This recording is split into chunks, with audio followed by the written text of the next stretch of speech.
మనతో ఉన్నారు. నమస్కారం జగన్మోహన్ రెడ్డి గారు. 5 సంవత్సరాల తర్వాత మళ్ళీ మనం ఇంటర్వ్యూ చేస్తున్నాం. 5 సంవత్సరాలు మీరు అప్పుడు శ్రీకాకుళం పాదయాత్ర సందర్భంగా, శ్రీకాకుళంలో అప్పుడు పాదయాత్ర సందర్భంగా మనం ఇంటర్వ్యూ చేసాం.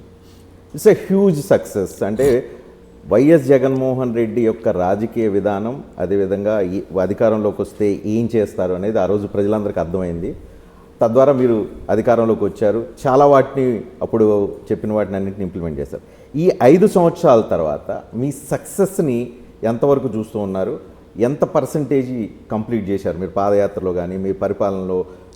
అనుకున్నవన్నీ ఎంతవరకు ఇంప్లిమెంట్ చేయగలిగారు? బేసికలీ రజనీ, ఇన్ఫ్యాక్ట్ పాదయాత్ర నుంచి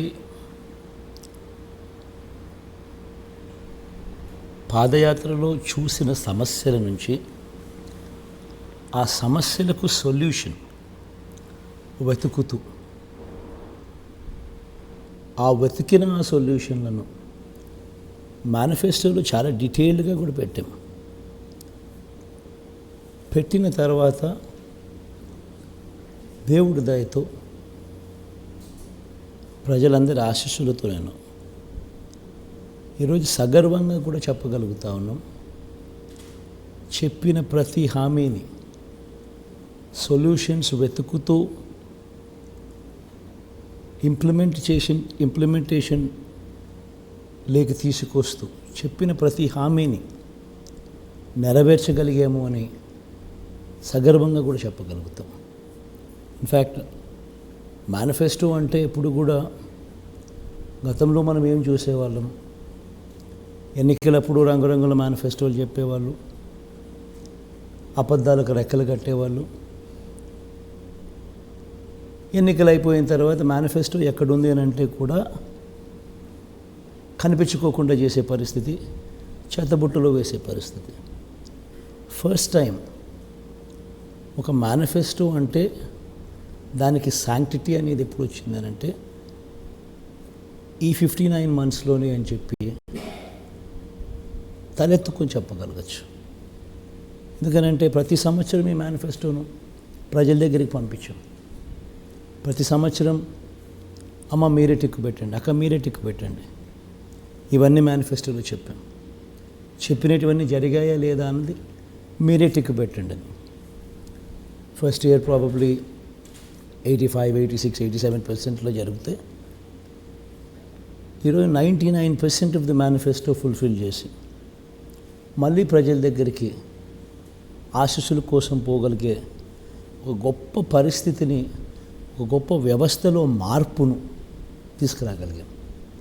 క్రెడిబిలిటీ, విశ్వసనీయత అన్న ఈ పదాలకు అర్థం ఏమిటి అని చూపించగలిగాం. ఈ 5 సంవత్సరాలు మీరు అంటున్నారు 59 నెలల్లో మీరు మోస్ట్ హ్యాపీయెస్ట్ పథకం కావచ్చు, హ్యాపీయెస్ట్ సందర్భం కావచ్చు, సంతృప్తినిచ్చిన పాయింట్ ఏంటి? ఎవ్రీథింగ్, ప్రతి అంశము సంతోషాన్ని ఇస్తుంది, ప్రతి అంశము సాటిస్ఫాక్షన్ ఇస్తుంది. ఎందుకంటే ప్రతిదీ కూడా ఒక సొల్యూషన్ వెతుకుతూ ప్రజలకు ఆ రోజు నేను పాదయాత్రలో నేను గమనించింది, నేను చూసింది, ఆ రోజు మీరు అడిగితే కూడా నేను చెప్పింది కూడా అదే చెప్పాను. అన్ని మ్యాన్ మేడ్ ప్రాబ్లమ్స్, ఈ మ్యాన్ మేడ్ ప్రాబ్లమ్స్కు సొల్యూషన్ అనేది ఇవ్వగలిగితే, పెన్షన్ ఫర్ ఇన్స్టెన్స్ అర్హత ఉండి కూడా ఇవ్వని పరిస్థితి, జన్మభూమి కమిటీల చుట్టూ తిరగాల్సిన పరిస్థితి,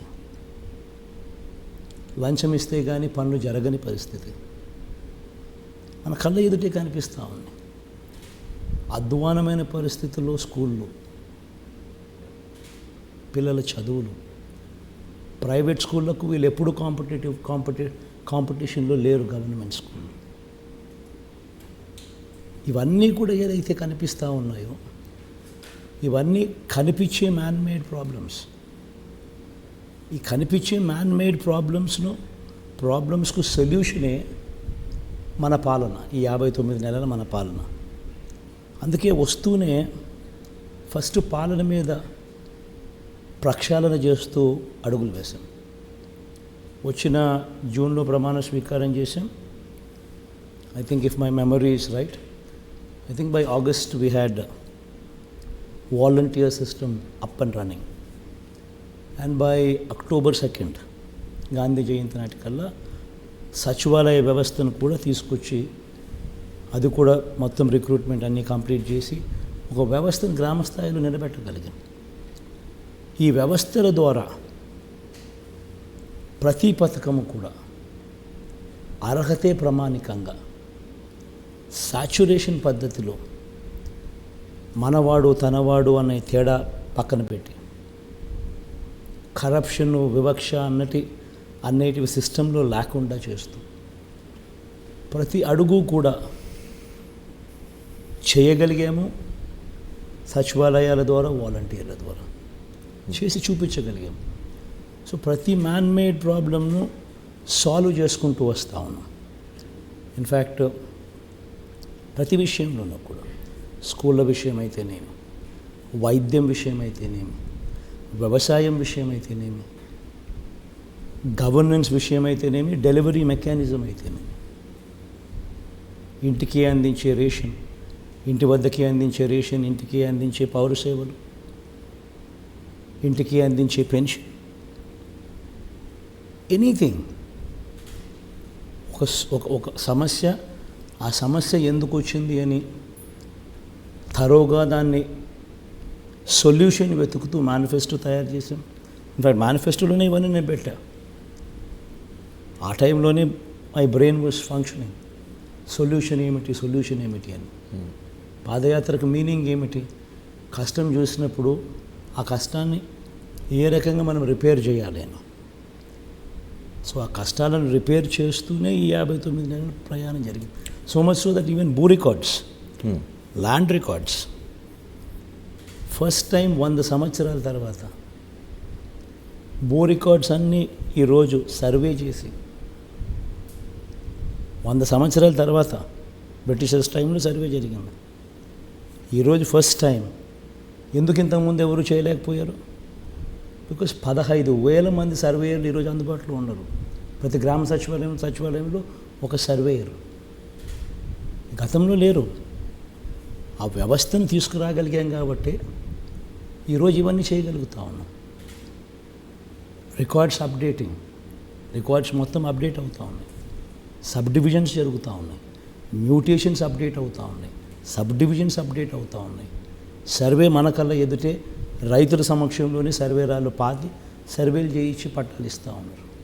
ఆ డాక్యుమెంట్స్ వాళ్ళ చేతికి హ్యాండ్ ఓవర్ చేస్తారు. ఇప్పుడు భూ రికార్డుల గురించి మాట్లాడారు కాబట్టి ఇప్పుడు లేటెస్ట్ ఆంధ్రప్రదేశ్లో పెద్ద చర్చనీయాంశంగా మారింది ల్యాండ్ రికార్డ్స్కి సంబంధించి. మొత్తం అంతా ఈ భూములంతా కొట్టేయబోతున్నారు, దోచుకెళ్ళబోతున్నారు అని ఒక ప్రచారం పెద్ద ఎత్తున జరుగుతుంది. యాజ్ ఎ సీఎం మీరు ఏం చెప్పగలుగుతారు? ప్రజలకు ఏం ఇన్సూరెన్స్ ఇవ్వగలుగుతారు ఈ పర్టికులర్ ఇష్యూ మీద? బేసిక్లీ ప్రజల మనోభావాలతో ఈ మాదిరిగా అబద్ధాలు చెబుతూ రాజకీయ స్వార్థంతో ఇలా చేయడం అన్నిటికన్నా దారుణమైన పని. In fact so much so that we will be suing them.